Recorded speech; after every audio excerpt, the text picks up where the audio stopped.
10 o'clock, or just 9:30, 3 inches from the left edge of plate. Awesome. Got him! No. Might just back it up, eh? Yep, good plan.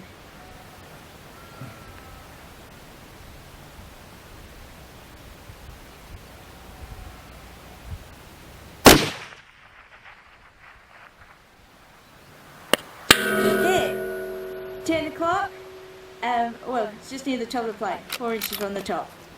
Got him again. Okay, well, that's sort of backed up, isn't it? Sure is, mate. That was us using our 308, shooting out at a mile. And although that wasn't a first shot hit, we were right in the brackets of a first shot hit. Out there, those conditions, we're shooting over 2 separate valleys, and we're always going to struggle with reading our wind exactly. Sometimes I'll get it better than other times, but still we're right in the money in our first shots with our data. Now, what I wanted to explain today, I wanted to go through, was how to try and do that. Basically, pick up your first shot rate, get it to where it's a lot better, and that's at all distances, but it becomes a lot more involved and a lot more needed to get very, very close on your first shot at extreme ranges.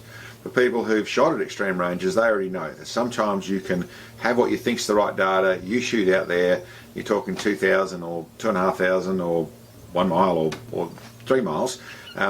Once you get to a certain point, there is where a little bit of inaccuracy in your data can mean that you can't even see your impacts.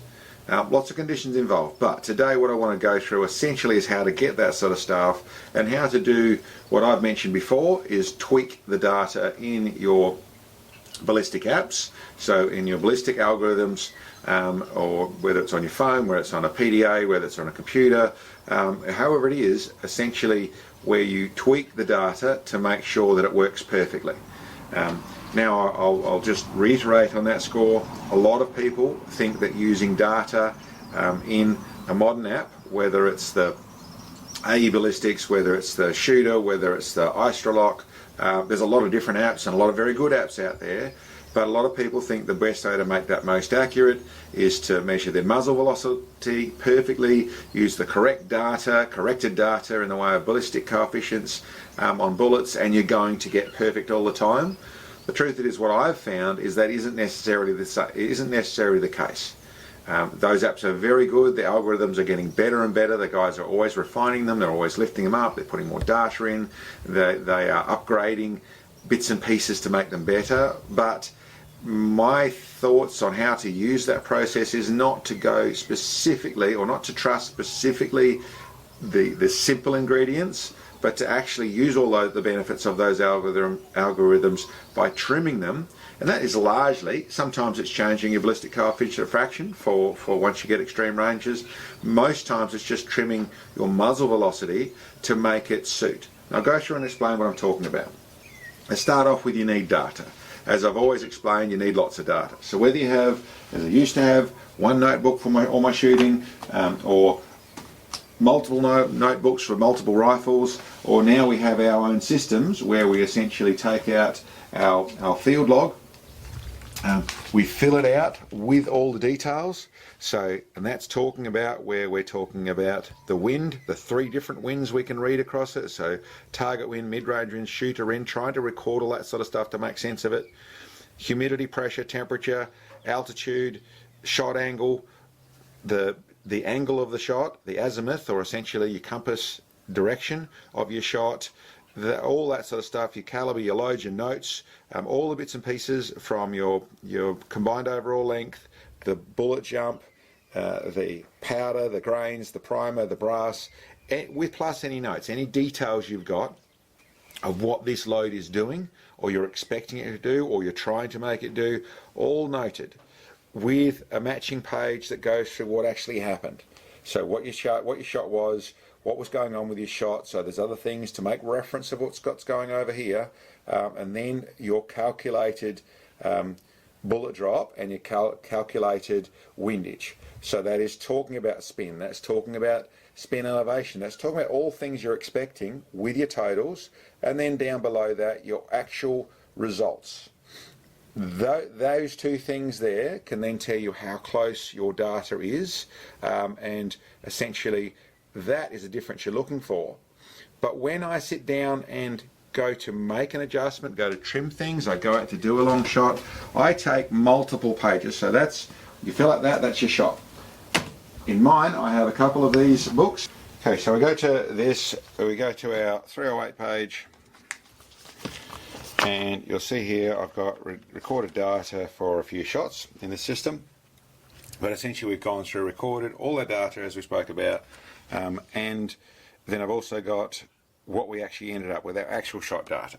So obviously compare with what we're expecting wise and what we actually found, and then notes that make sense of what that day was.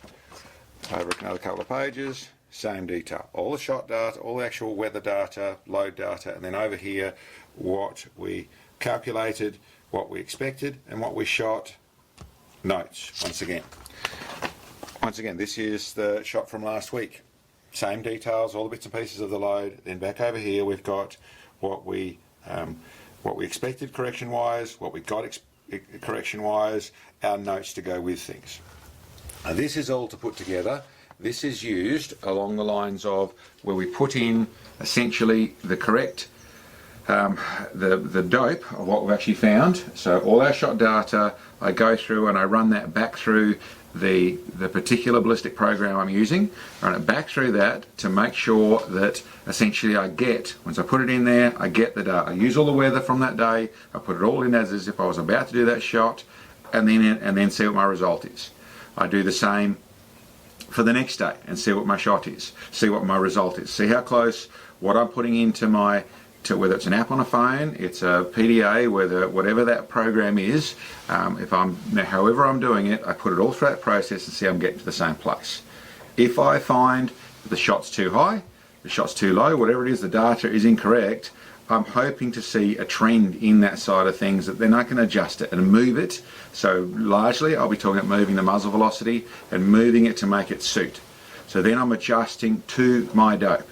And in that form, I'm really adjusting, fine-tuning things to make sure that that app is going to work with what the real data I'm getting out of my rifle is. Now there's other details involved. Sometimes when you go to extreme ranges, you'll find that your ballistic coefficient that you've got that is the proper one, that is told, is written down, is documented, all the rest of it, but actually changing that can suit sometimes an extreme long range. Fair bit of figuring about, fair bit of data you got to get to that point, but it can also help you in that place. Keep in mind, this is all in relevance to the fact that you are using and you are going through, as you'll see on all this data. I always have calculated Coriolis and I always have calculated spin. Now the reason for those things, I've said previously, Coriolis is basically just simply about getting a first shot hit in one sense. In another sense, it is about making sure that your data makes sense. As long as you make sure your calculations are allowing for Coriolis. So you're shooting in opposite direction, you have to have factored them in. I try not to trust the app to do everything. I want to see the clean data, and then I want to make sense of the Coriolis myself. Now, when you're using an app like Ballistic AE, you'll find that it does allow for that, and it's all there.